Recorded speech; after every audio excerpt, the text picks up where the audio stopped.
these are not real Minecraft players. They're simulated players completely controlled by a behavior pack in my single player world.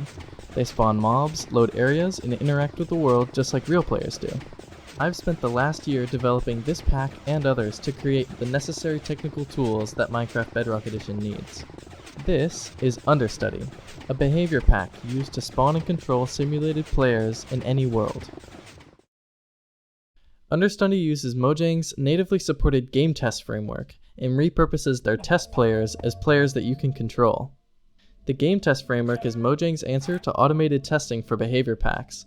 Every game test loads a structure as its testing environment, and then succeeds or fails based on the outcome.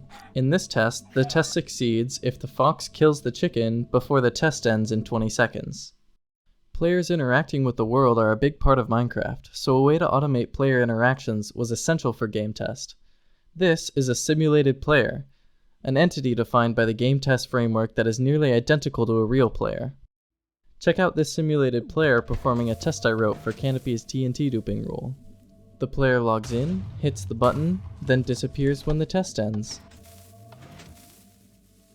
Now let's take a quick look at the JavaScript for it. First, I make the body of the test wait 6 ticks so that the observer in the testing structure finishes firing before the rest of the test begins. Then I create a TNT block that will be duped, spawn the simulated player, have it face the button on the side of the piston, and then push the button by having it interact. Then the test succeeds when there are 2 distinct pieces of TNT found, one as an entity and one as a block. Simulated players aren't limited by staying within their testing environment, but they will be removed if their game test ends. Understudy works by creating a game test that never ends. Here's the actual game test structure that Understudy uses. Getting the testing structure to spawn in reliably was not very straightforward.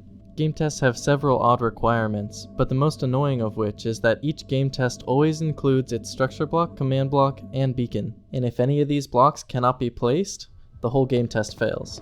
First, I needed to pick a spot where the game test structure wouldn't destroy anything a player has built. A place far out in the world is best, so I chose to put it 1,000,000 blocks away. However, there's a big problem with this. The structure can't be placed if the area where it's being placed is not loaded. There are 2 solutions to load areas in Minecraft: entities and ticking areas.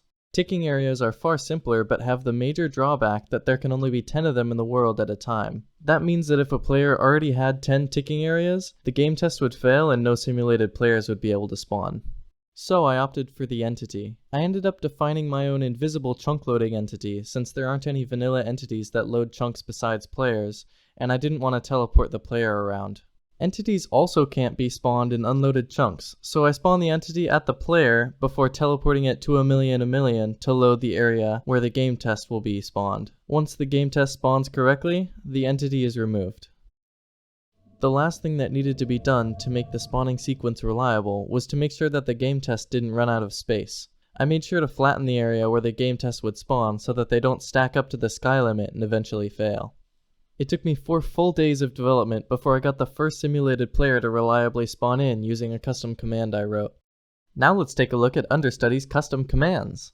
Mojang has recently begun exposing custom commands to the Behavior Pack script API, but that didn't exist when I started writing Understudy. Instead, I made Understudy an extension to Canopy so that I could use the command parser I wrote for Canopy to parse chat messages into commands. Currently, custom commands aren't advanced enough to support a one-to-one transition from Canopy's command structure to Mojang's, but I'm looking forward to doing so in the future. Here's Understudy's full usage. As you can see, there are many different ways the players can interact with the world. This information is always available through Canopy's built-in help command. The join command is used to spawn a new simulated player at your location. It will spawn in the same game mode that you're currently in, and you can spawn as many as you like, limited only by the number of chunks your device is happy keeping loaded at one time. The rejoin command will make a simulated player respawn at its last known location. Also, any rejoining player will retain all of their items when they join back in. The claim projectiles command simplifies using simulated players to run farms for XP or with the looting enchantment. It does this by instantly claiming nearby tridents without ever having to touch them. By default, this command will claim nearby projectiles up to 25 blocks away, but you can also specify a larger range if you need. Many actions like placing blocks, attacking, and dropping items can be configured to happen on an interval. They can happen once, every tick, or on an interval of ticks. These are perfect for running complicated farms. When you're all done with the simulated player, just use the leave command to have them save and quit. Simulated players will also leave the game if they die. Did I mention that all of these commands can also be run inside command blocks? Here's the setup I used to make the first shot in this video. To use understudy commands inside command blocks, you just need to tack on this additional syntax instead of the /. Like I mentioned, Understudy is an extension to Canopy, my all-in-one technical add-on. This means that running Understudy is as simple as downloading the behavior pack from the description and adding it to the same world as Canopy. Don't forget to also enable the beta APIs experiment. If you like what you see, come join our Discord server. There's a link in the description if you need any help or just want to come chat. Both Canopy and Understudy, as well as a few other packs and mods I work on, have been receiving pretty constant updates there, so make sure to join if you'd like to stay up to date.